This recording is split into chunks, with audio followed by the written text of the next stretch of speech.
il a cherché mënu ko. Ousmane étant sûr d'une chose et dans une conférence mu def benn déclaration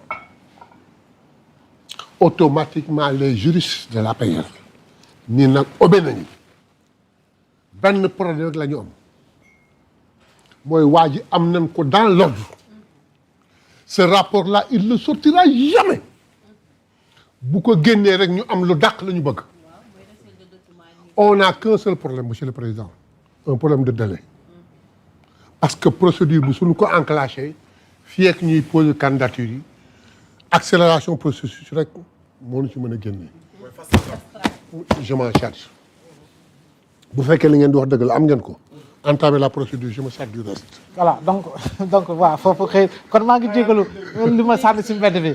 mais je dis encore ce sont les textes en fait. ce sont les voilà ce sont les textes waaw am na yeneen mais comme doy wax ne dama koy téye garaawul léegi nag leneen ni encore une fois. mais boole kaak bala ngeen ba développé bala ngeen ba jaay gi. waaw boole kaak dans le code électoral il n'y a que 2 articles. yoo xam ne L29 L30. waaw. liggéey nañ ci tëgg nañ ko expertiser nañ ko defar nañ ko ba mu rafet denc lu ko tee dugg moom moo ñu wax ni dafay changer le code électoral dans le trimestre def lii del soit di defaat lii ñu ni noonu nanu xaar bu ñu indilee le code électoral ñu jàngat la ñu liggéey su conformé fali la alhamdi léegi trimestre bi mooy janvier. février mars. on est au mois de mars. voilà su ñu indilee le code électoral bi ñu jàngat ka la ñu liggéeyoon su ñu indilee janvier su ñu indilee le code électoral. la ñu liggéey conforme ak la mu bëgg. ngeen dugal. walilah alhamdi bu au cas contraire. ñu amandé ko dugal ci la ñu bëgg. ah kon waxoon dans la paire kon yéen conflit bi. ça sera forcément un conflit parlementaire. non non xam nga déedéet attendez xam nga là. on ne va pas à l'encontre de ce que veut le gouvernement. ok on va à l'encontre de ce que veut le pays. te ñun on ne nettoie pas pour Ousmane. dans notre esprit bi ñuy song L29 L30 ak leneen. on ne le fait pas pour c'est pour tout le monde. ok d'accord.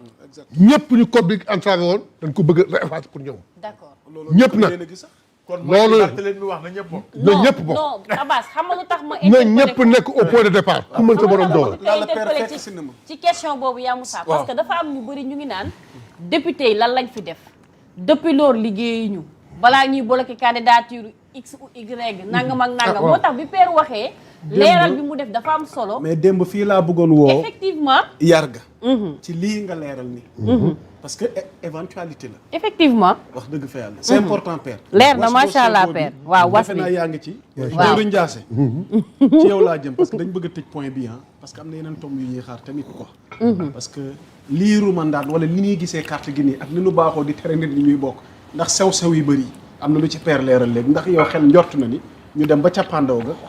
ñu nañu finalement Ousmane indil nañ ko galgal wala ndigg sërëx gi tax fi mu ne ni candidature am jëriñ ni nga may xoolee pare gu ma sama question. bala muy toll sax bu boobaa. ak jëriñ lay da ngeen nag question mu leen napp benn bët lay xool.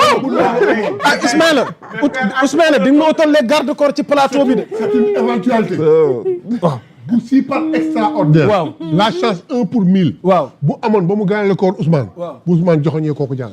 jëriñ lay tontu ci loolu ay ca. man dama nee na du joxoñati. non man dama yaakaar ni Ousmane dañuy scotché loxo bi doon joxoñ. administration 3 administration yi nekk ci dëkk bi. waaw muy exécutif. waaw judiciaire parlementaire. yabuñu peuple bi ba taxawaat fii sunu kanam naan ñu Ousmane du bokk 2029. je ne pense pas. ñun duñ ko seetaan. ah yéen avec prérogative yi ñu am. waaw ñun ñu nekk député ndax Ousmane. waaw mu ni bu leen nekk député Ousmane bu leen nekk député Diomaye nekk leen député du peuple. waaw le peuple réclame la candidature de Ousmane. waaw. lañ ca war a def nañ ko. waaw lañ ca war a togg nañ ko. dig buñ ñu dig moo tax ñu toog di xaar fii ak trimestre bi. bu amee ñu def bu amul ñu def. Ousmane sera candidat. waxuma en 2019. waxuma en 2019 de. Ousmane sera candidat parce que ñun dañ koy ñaan. ni ko loo jàpp ngir yàlla fii sabilillahi présente-toi pour les élections locales en Casamance. Abbas lay tontu ci loolu. li ma ciy tontu dafa am benn audio boo xamante ni yaa Moussa li gaa ñi di wax mag dafa jar bay ci biim réew. bu ma musique bi bu ma musique. non da amul musique amul dara te audio bi lii la. Bassirou Diomaye Diakhar Faye. À l'heure où surgiront les inévitables tentations du pouvoir, Sadio Camara. l'ivresse de la puissance, les démons de la division, il faudra se souvenir de la main de Dieu dont la volonté domine et détermine inéluctablement les moments que nous vivons. Père nan nga jàngatee. xam nga très souvent ñu ngi koy ñaanal yàlla ci barke koor gi. je pense mu nekk que ak mbooloo expérience boo wax fi mu jógee Abbas lu sabab nga def rappel bii loo ci jublu. c'est un rappel historique. Parce que dans la vie politique, on avait des gardiens du temple.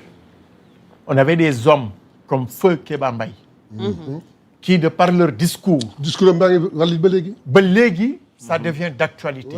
Dans l'exercice du pouvoir, mooy les démons de la division. Pour des enjeux personnels, pour des intérêts personnels, oublie li nga xamante ne mooy le soubassement naturel du peuple, par le peuple et pour le peuple. moo tax ma rappelé ko parce que dafay am moment yoo xamante ni dans les rapports ku nekk day jouer ce rôle.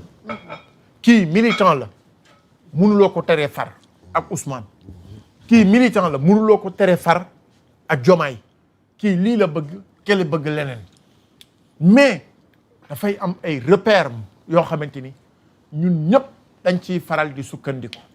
je pense que moment bii c'est le moment le plus expressif pour Diomaye mu dégluwaat ce discours keroog bu ñu koy tabbal raaya réew mi les sages conseils de ce juge Badio Camara feu Badio Camara mu dégluwaat ko pour que mu xam ni que ne la République est au-dessus de tout le monde mais la préservation des acquis démocratiques am na loo xamante ni nit waru ci egg pour jël des postures boo xamante ni daf ñuy delloo ginnaaw su ma ko évoqué c'est parce que aujourd'hui ce conflit ne sera jamais un conflit réussi par Ousmane Sonko.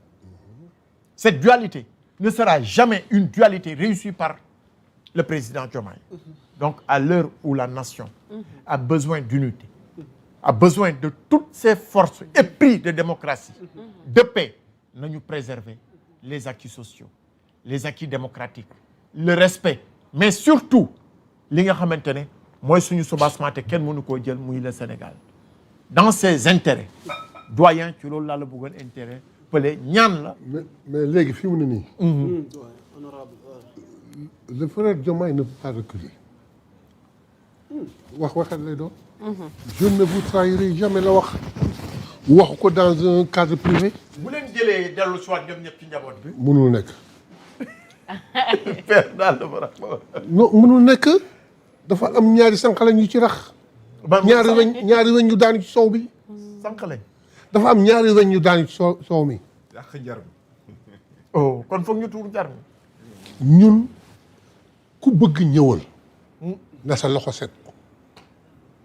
dafa am ñaari loxo yu setul. donc mënul leen delloo si. tant que loolu leerul. te nag mim lii muy taxaw di wax. yow rapport la épinglé. man su ma doon moom doon góor te defuma lu may wax dama naan président joxe rapport yooyu. damay dem waxi. kon président dafa teg coñcam ci rapport yi. loolu la nuru de. ah mais loolu dañ ko fi doon xeex de dañ ko doon bañ. mani si lui il dit ouvertement que deful loo xam ni kii un rapport a été commandité mais jël na parti beneen bi démb li nga dégg Cheikh Bara Ndiaye wax te du waxantu kenn da ko weddi nee na ku ma woo ci sax moo jox la audio yi pour As waaw ñaar ñooñu mënuñ ñëw auprès de nous c'est pas possible te nag président il n'est qu'un militant du ñëw jël ñoo xam ne xamuñu fu ñu jógee di leen dugal suñu kër